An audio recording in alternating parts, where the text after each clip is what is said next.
ফাঁকা, পুরো ফাঁকা। 5 লক্ষ সব ফালতু কথা বলছে, একদম ফাঁকা।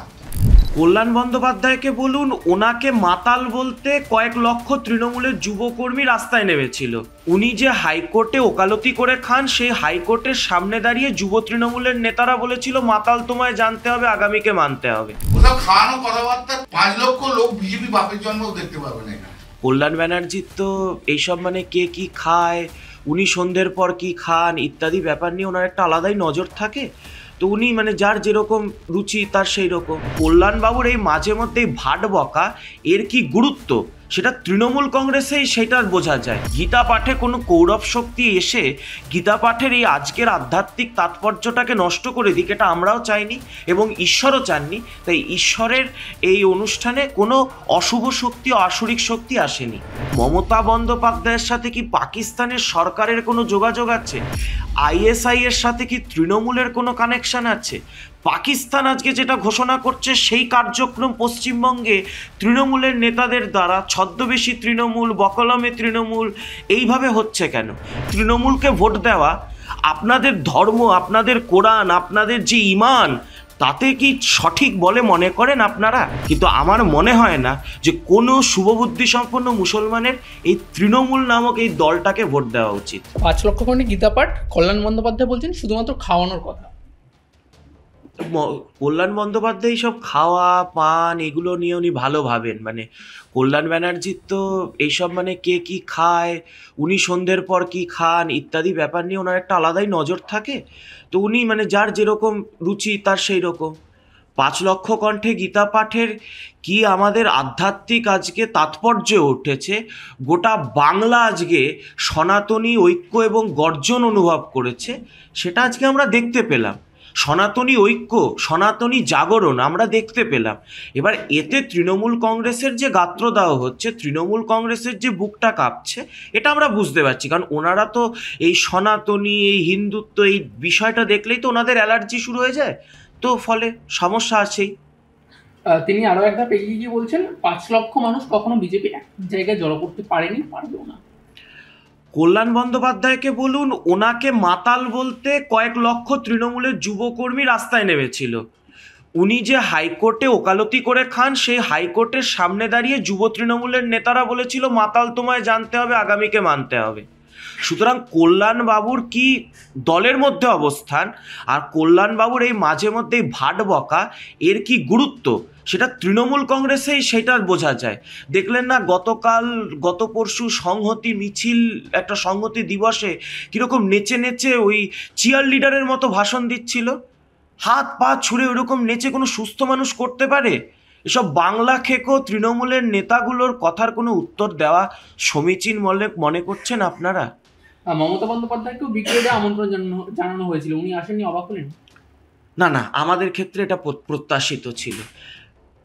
গীতা শুনেছিল কে? শ্রীকৃষ্ণ যখন শ্রীমদ্ ভাগবত গীতার জ্ঞান দিয়েছিল, সেই জ্ঞানটাও কিন্তু শোনার জন্য অর্জুন ছিলেন, পাণ্ডবরা ছিল। কৌরব পক্ষ তো কখনো গীতার জ্ঞান গ্রহণ করতে পারে না। যারা অধর্মের সাথে রয়েছে, যারা নিজেরা, আর মুখ্যমন্ত্রী তো বলেই দিয়েছেন, উনি তো মঞ্চে দাঁড়িয়ে ঘোষণা করেছিলেন লা ইলাহা ইল্লাল্লাহ। তার মানে উনি মনে করেন যে আল্লাহ ছাড়া কোনো উপাস্য নেই। তো যিনি এই মতে বিশ্বাস করেন, যিনি এই ইসলামিক কলমাতে বিশ্বাস করেন, কলমা পাঠ করেন, তিনি গীতা শুনবেন কেন, গীতা পাঠে আসবেন কেন? গীতা পাঠে কোনো কৌরব শক্তি এসে গীতা পাঠের এই আজকের আধ্যাত্মিক তাৎপর্যটাকে নষ্ট করে দিক, এটা আমরাও চাইনি এবং ঈশ্বরও চাননি। তাই ঈশ্বরের এই অনুষ্ঠানে কোনো অশুভ শক্তি ও আসুরিক শক্তি আসেনি। এই গীতা পাঠের অনুষ্ঠানের পরেই হুমায়ুন কবির, যিনি বলেছেন তিনি লক্ষাধিক কণ্ঠে কোরআন পাঠ করাবেন। এই ধর্মের যে একে আমি এর থেকে বেশি, এটা দিয়ে কি প্রমাণ করতে চাইছেন? কি না, আমাদের দেখুন, উনি মসজিদ তৈরি করুন কি কোরআন পাঠ করুন, আমার তাদের নিয়ে কোনো আপত্তি নেই। এই যে উনি যে মসজিদটা তৈরি করছেন সেটা নিয়েও ভারতীয় জনতা পার্টির কোনো আপত্তি নেই। মসজিদ হতেই পারে, একটা নয় 1000টা হতে পারে, কিন্তু বাবর নাম দিয়ে কেন? বাবরি নামটা কেন? বাবরের সাথে বাংলার মাটির কি সম্পর্ক রয়েছে বা ভারতবর্ষের মাটির কি সম্পর্ক রয়েছে? উনি তো আবুল কালাম আজাদের স্মরণে একটা তৈরি করতে পারতেন মসজিদ, যে আজাদ মসজিদ। বা ধরুন উনি এপিজে আব্দুল কালামের নামে করতে পারতেন, কালাম মসজিদ। কিন্তু বাবর নামটাকে, বাবরের ঐতিহ্যটাকে তিনি তুলে আনছেন। এটা উনি কি বার্তা দিতে চাইছেন? ভারতবর্ষের মুসলমান, পশ্চিমবঙ্গের মুসলমান, এরা কি বাবরপন্থী মুসলমান? এটা উনি প্রমাণ করতে চাইছেন। আজকের মুসলমানরা যদি আজকে মৌলানা আজাদের কথা বলেন, যদি এপিজে আব্দুল কালামের কথা বলেন, যদি অন্য কারোর কথা বলেন, আমরা মানব। কিন্তু বাবর নাম দিয়ে আনা মসজিদ এবং তাতে মমতা বন্দ্যোপাধ্যায়ের নাটক, অর্থাৎ প্রথমে কি করলেন? প্রথমে বললেন আমরা মানি না, আমরা হুমায়ুন কবিরকে এই মসজিদ তৈরির জন্য দল থেকে বের করে দিলাম। আবার সেই হুমায়ুন কবিরকে 3 জেলার পুলিশ দিয়ে পূর্ণাঙ্গ প্রশাসনিক সহযোগিতা করে আজকে ওই মসজিদটা তৈরি করতে দিলেন। অর্থাৎ এটার মুখোশটা হুমায়ুনের, মুখটা আসলে মমতা ব্যানার্জির। এই জিহাদি বীজটা বপন করছেন মমতা বন্দ্যোপাধ্যায়। এই জিহাদি শাসনটা পশ্চিমবঙ্গে আনছেন এবং তৈরি করছেন মমতা বন্দ্যোপাধ্যায়। এটা আজকে দিনের আলোর মতো পরিষ্কার হচ্ছে। এবং উনি কোরআন পাঠ করান, আমার তা নিয়ে কোনো আপত্তি নেই, কিন্তু গীতা পাঠের কাউন্টারে কেন কোরআন? গীতার সাথে কোরআনের দ্বন্দ্বটা কি? আমরা কি কখনো বলেছিলাম যে কোরআন পাঠের পাল্টা আমাদের গীতা পাঠ? আমরা একটা স্বতন্ত্র প্রোগ্রাম গ্রহণ করেছিলাম, আমাদের সনাতনী সাধু সন্তরা গ্রহণ করেছিলেন। এই কাউন্টারটা কেন দিতে হচ্ছে? এর পেছনে মমতা ব্যানার্জি রয়েছে এবং পাকিস্তান রয়েছে। আপনার মনে পড়ে যখন অপারেশন সিঁদুর চলছে, পাকিস্তানের সংসদে দাঁড়িয়ে পাকিস্তানের সাংসদরা বলেছিল বাংলার মাটিতে বাবরি মসজিদ হবে, ইট পাঠাবো আমরা, টাকা পাঠাবো আমরা, ওই মাটিতে কোরআন পাঠ করাবো আমরা। তাহলে পাকিস্তানের সাংসদরা, পাকিস্তানের রাজনীতিবিদরা 24 সালের এপ্রিল মে মাসে যেটা ওদের মাটিতে দাঁড়িয়ে বলছে, সেটাই তৃণমূল শাসনে পশ্চিমবঙ্গে অক্ষরে অক্ষরে 6 মাসের মধ্যে হচ্ছে। আপনি কোনো যোগসূত্র খুঁজে পাচ্ছেন নাকি? এটা কি? তার মানে মমতা বন্দ্যোপাধ্যায়ের সাথে কি পাকিস্তানের সরকারের কোনো যোগাযোগ আছে? আইএসআই এর সাথে কি তৃণমূলের কোনো কানেকশন আছে? পাকিস্তান আজকে যেটা ঘোষণা করছে সেই কার্যক্রম পশ্চিমবঙ্গে তৃণমূলের নেতাদের দ্বারা, ছদ্মবেশী তৃণমূল, বকলমে তৃণমূল, এইভাবে হচ্ছে কেন? বাঙালি হিন্দুকে এটা ভাবতে হবে, শুভবুদ্ধি সম্পন্ন বাঙালিকে এটা ভাবতে হবে। এটা আমাদের কাছে অত্যন্ত চিন্তার ও আতঙ্কের বিষয়।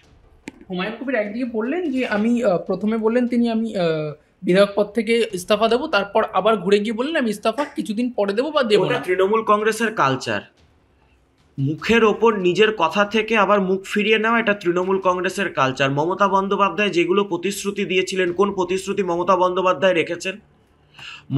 ওনার নেতৃত্ব মমতা ব্যানার্জি। তো মমতা ব্যানার্জি তো নিজেই ঢপের রানী, নিজেই তো প্রতারণার মহারানী। যা বলেন সেটার উল্টো করেন। হুমায়ুনও তার পথে যা বলেছেন সেটার উল্টো করেছেন। সবটাই একটা প্রি প্ল্যান্ড। হুমায়ুনের বিরুদ্ধে কেন এখন আনছে না যে তার বিধায়ক পদ খারিজের জন্য কেন পরিষদীয় মন্ত্রী অলরেডি রাজ্যপালকে চিঠি দেয়নি? রাজ্যপাল যখন বলেছিলেন যে ওকে প্রিভেন্টিভ অ্যারেস্ট করা উচিত হুমায়ুনকে, হুমায়ুনের এই কারণে রাজ্যে দাঙ্গা লাগতে পারে, কেন মমতা ব্যানার্জির পুলিশ হুমায়ুনকে অ্যারেস্ট করেনি? অর্থাৎ হুমায়ুন যা করছে সেটা করাচ্ছে মমতা ব্যানার্জি। পুরো মুসলিম ভোটটাকে এককাট্টা করছে, মুসলিম ভোটটার মধ্যে সাম্প্রদায়িকতা তৈরি করছে, আর হিন্দুদের সামনে সাজছে নির্বাচনের আগে যে দেখো আমি কিন্তু হুমায়ুনের সাথে নেই বলে একাংশ হিন্দুকে বোকা বানিয়ে হিন্দুর ভোটটা নেওয়া, আর মুসলিম ভোটটাকে পুরোপুরি সাম্প্রদায়িকতার মোড়কে কনসলিডেট করা। এটা মমতা ব্যানার্জির একটি সুপরিকল্পিত প্রচেষ্টা আমরা দেখতে পাচ্ছি এবং আমরা এটা অনুভব করতে পারছি। আমি বাংলার মানুষকেও বলবো, এই ফাঁদে পা দেবেন না। চাকরি চুরি থেকে শুরু করে তৃণমূলের যে 15 বছরের নৈরাজ্য, অপশাসন, যেভাবে নারী নির্যাতনের জায়গায় জায়গায় ঘটনা ঘটছে, এর বিরুদ্ধে ঐক্যবদ্ধ হওয়ার সময় এসেছে। এবং এই জায়গাতে মমতা বন্দ্যোপাধ্যায় আমার আপনার দৃষ্টিটাকে দৈনন্দিন ইস্যুর থেকে সরিয়ে দিতে চাইছে। এই ফাঁদে পা দেবেন না। মমতা বন্দ্যোপাধ্যায়ের হাত থেকে মুসলিম ভোট বেরিয়ে যাচ্ছে, সেই কারণে কি এই ফন্দি? কোনো মানুষের ভোট তো মমতা ব্যানার্জির পাওয়া উচিত নয়। হিন্দু মুসলমান কেন কোনো ভোট কেন পাবে? মমতা ব্যানার্জিকে তামান্নার ওই রক্তাক্ত ক্ষতবিক্ষত দেহ দেখার পর কোনো মুসলমান কেন ভোট দেবে? বকটুয়ের নরসংহার দেখার পর কেন ভোট দেবে? কি কারণে ভোট দেবে? রাজু গাজী চাকরি না পেয়ে গলায় দড়ি দিয়ে আত্মহত্যার ছবি দেখার পর কেন কোনো মুসলমান ভোট দেবে? কোনো ধর্মপ্রাণ মুসলমান কেন মমতা ব্যানার্জি বা এই তৃণমূলটাকে ভোট দেবে? আমি তো ভেবেই আশ্চর্য হয়ে যাই। অন্য দলকে দিন, বিজেপিকেও দিতে হবে না, আপনার জন্য বিজেপি আবাস যোজনা থেকে হর ঘর নল জল থেকে শুরু করে রোজগার মেলায় চাকরি দেওয়া থেকে শুরু করে সব কিছু করবে, কিন্তু তবু আপনারা বিজেপিকে দেবেন না। আপনাদের বিজেপির প্রতি বিতৃষ্ণা মানলাম, কিন্তু তৃণমূল তো আপনার ঘরের ছেলে মেয়েদেরকে ধ্বংস করেছে। মাদ্রাসার শিক্ষক চাইতে গেলে রাস্তায় ফেলে লাথি মেরে পিটিয়েছে, লাথি মেরেছে, লাঠি দিয়ে মেরেছে। সেই তৃণমূলকে ভোট দেবেন? 9 বছরের ছোট্ট তামান্নাকে বোমে ছিন্ন ভিন্ন করে দিয়েছিল, সেই তৃণমূলকে ভোট দেবেন? আমি বিজেপিকে ভোট দিতে বলছি না, কিন্তু এই তৃণমূলকে ভোট দেওয়া আপনাদের ধর্ম, আপনাদের কোরআন, আপনাদের যে ঈমান, তাতে কি সঠিক বলে মনে করেন আপনারা? যদি মনে করেন তাহলে আর কিছু বলার নেই, কিন্তু আমার মনে হয় না যে কোনো শুভবুদ্ধি সম্পন্ন মুসলমানের এই তৃণমূল নামক এই দলটাকে ভোট দেওয়া উচিত।